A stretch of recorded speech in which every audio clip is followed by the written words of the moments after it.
Hola, soy Lucas Magnin. Todos los días se escucha hablar de los evangélicos en los medios de comunicación y en las redes sociales. ¿Pero de dónde vienen los evangélicos?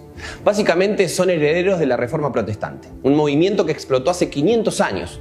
Durante un milenio el cristianismo había sido la religión oficial de Occidente. La unión entre iglesia y Estado había desvirtuado la fe.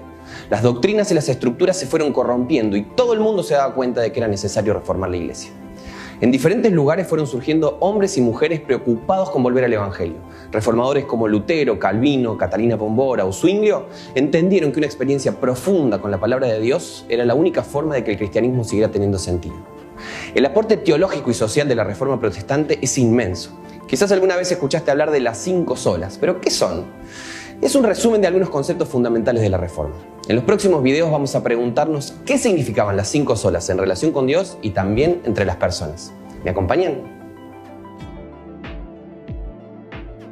Sola gracia. La Reforma Protestante surge en una época en la que se debía pagar por la salvación. Aquellos que querían estar en paz con Dios debían pagar indulgencias y ofrendas en los altares oficiales. Los líderes religiosos se aprovechaban de la ingenuidad de la gente que intentaba comprar el perdón de Dios para poder así escapar del infierno. Pero los reformadores descubrieron en las Escrituras que Dios no está en venta.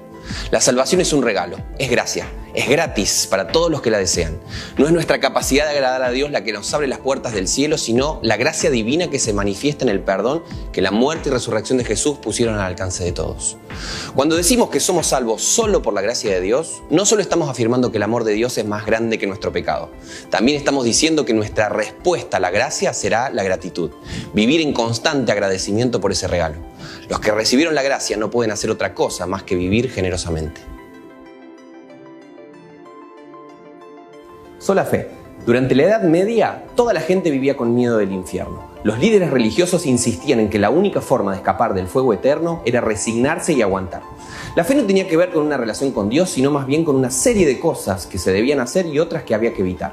Aunque te pasaras toda la vida intentando ser bueno, nunca estabas seguro de haberlo logrado. Sin embargo, la Reforma descubrió una verdad liberadora. Hay esperanza para gente como nosotros. La salvación no se alcanza por cumplir con normas, leyes o ritos, sino por poner nuestra plena confianza en Jesús. Eso es vivir por fe, es dejar atrás el deber ser y el miedo para abrazar el amor gratuito de Dios. Vivir solo por la fe significa que tenemos una nueva identidad. Ya no nos definen las limitaciones y los fracasos, sino la vida nueva que hay en Jesús. Las obras de justicia no son un soborno para ir al cielo, ni un peaje para estar en paz con Dios. Nuestras obras son una consecuencia natural de nuestra fe. Sola Escritura. En la época medieval había profesionales de la fe. Los líderes religiosos guardaban la Biblia en los monasterios. Su interpretación de las Escrituras estaba fuertemente marcada por siglos de concilios, encíclicas y bulas papales. El pueblo común y corriente solo accedía a la palabra de Dios a través de esos intermediarios. Sin embargo, la Reforma liberó el acceso a la Biblia. A través de traducciones a las lenguas populares, a través de la imprenta y la alfabetización, los reformadores pusieron las Escrituras de vuelta en las manos de los creyentes. La Biblia dejó de ser la legitimadora del statu quo y se convirtió en denuncia profética. Este acto fue tremendamente revolucionario. Se terminaron los profesionales de la fe. Ahora todos podemos conocer de primera mano. Sola Escritura significa que en la Biblia encontramos palabras inspiradas por Dios que atraviesan miles de años y llegan hasta nosotros como fuente de vida y esperanza. Ante la palabra de Dios no hay opiniones, ni tradiciones, ni novedades que permanezcan. La Biblia no es un libro mágico, pero es la forma en la que descubrimos el Evangelio de Jesucristo. Solo Cristo. El mundo en el que nace la Reforma Protestante estaba dominado por el poder político de una iglesia alejada de su misión. Los sacerdotes se atribuían el rol de mediadores entre Dios y la humanidad. El Papa era visto como el representante de Dios en la tierra. Sus palabras se obedecían más allá de toda lógica, y aunque no tuvieran nada que ver con el ejemplo de Jesús. Al leer el Nuevo Testamento, los reformadores volvieron a descubrir que el único mediador entre Dios y la humanidad es Cristo.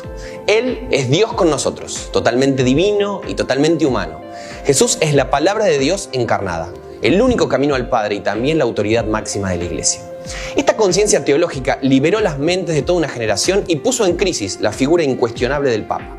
La Reforma predicó el sacerdocio universal de los creyentes. Esto significa que la puerta a la presencia de Dios está abierta para todos por igual. Ninguna autoridad puede apropiarse de la voz divina. No necesitamos de otros mediadores, solo Cristo. Solo a Dios la gloria. Un 31 de octubre de 1517, Martín Lutero clavó sus 95 tesis en la puerta de la iglesia de Wittenberg, Alemania. Ese documento, el que desató la Reforma Protestante, denunciaba la corrupción y la decadencia de la iglesia medieval. Los papas y obispos vivían como reyes, rodeados de lujo y pompa. Mientras los pobres se morían de hambre, el oro se amontonaba en el Vaticano. La iglesia había olvidado la sencillez del Mesías de Nazaret. Pero los reformadores contestaron a todo ese lujo con una idea profética muy poderosa. La gloria debe ser solo para Dios. El propósito de toda la creación es su gloria. Todo existe por Él y para Él. La pompa de los líderes religiosos es una forma de autoidolatría que le roba a Dios lo que solo a Él le pertenece. El modelo de Jesús y los primeros cristianos nos invita a vivir vidas sencillas, humildes, generosas. La jerarquía de la iglesia no puede replicar el modelo del mundo. Por el contrario, en el reino de Dios, el que tiene poder es el que sirve.